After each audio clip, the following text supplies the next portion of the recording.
Hello friends, welcome to official YouTube channel Odisha job service. देखो friends, आज आपण मन पई ओडिशा रो प्रत्येक जिल्ला रे केयर टेकर सर्विस रो वैकेंसी टा आउट हो सारी छि, जहा कि ओडिशा रो समस्त जिल्ला रो पुरुष एवं महिला कैंडिडेट माने एही जॉब टी पई एलिजिबल होई परिबे। एथि सहित आपण मानकर शिक्षागत योग्यता कोनोसी पाठ पढिथिले किंबा पाठ न पढिथिले मध्ये ही आपण माने उभय पुओ झियो एही जॉब टी रे अप्लाई कर परिबे बा जोगाजोग कर परिबे। ता सहित वैकेंसी पोजीशन आपण मानकर गोटे रोची बेबी केयर, सेकंड रे आपण मानकर सेकेंड रे आपनकर पेशेंट केयर, थर्ड रे आपनकर हाउसमेट, ता सहित आपनकर हॉस्पिटैलिटी नर्स मानकर वैकेंसी रहउची।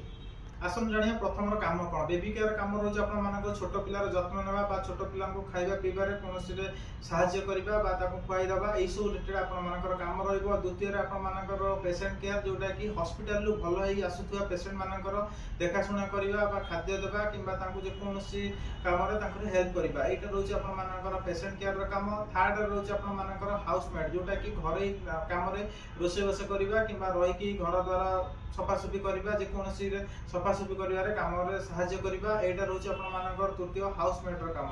ता सहित आपन मानकर जोटा हॉस्पिटैलिटी नर्स रहउची, जो माने एएनएम जीएनएम पिला थिबे, से माने केवल हॉस्पिटल लाइन ने आपन मानकर पोस्टिंग टी रहिबो, जोटा कि नर्सिंग काम रे।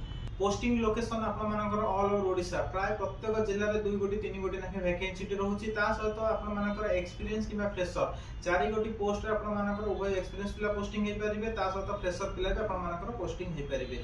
ता सहित ड्यूटी टाइम आपण मानकर प्रत्येक दिन रे 8 रु 10 घंटा ड्यूटी रहइबो। ता सहित आपण मानकर सैलरी जो माने केयर टेकर जेंति कि बेबी केयर, पेशेंट केयर आ हाउसमेट रे काम करिवे, से मानकर सैलरी 8 रु 10 हजार मध्ये रहइबो। जो माने हॉस्पिटल नर्सिंग रे आपण मानकर एक्सपीरियंस दिबो बा काम करिया चाहिबे, से मानकर सैलरी 12 रु 15 हजार मध्ये आपण माने पाई परिबे। किंतु जे कोनोसी केयर टेकर सर्विस रे जहार एक्सपीरियंस दिबो, मिनिमम 6 मास रु वर्ष एक्सपीरियंस दिबो, तेबे आपण माननको हमें 10,000 रु 12,000 मध्ये आपण माननको पेड कर परिबो। यह सहित कंपनी तरफ रहिबा पई फ्री ऑफ कॉस्ट घर एवं खाइबा पई फ्री ऑफ कॉस्ट बंदोबस्त करा जायछि।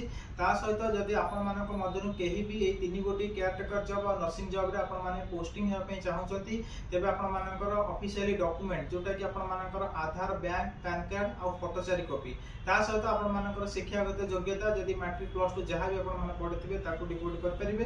ता सहित एएनएम जीएनएम पिला माने जो माने हॉस्पिटल नर्सिंग रे काम करे पई चाहउछंती, तो से माने ताकर हॉस्पिटल नर्सिंग पई एएनएम जीएनएम सर्टिफिकेट थिबा निहाती आवश्यक।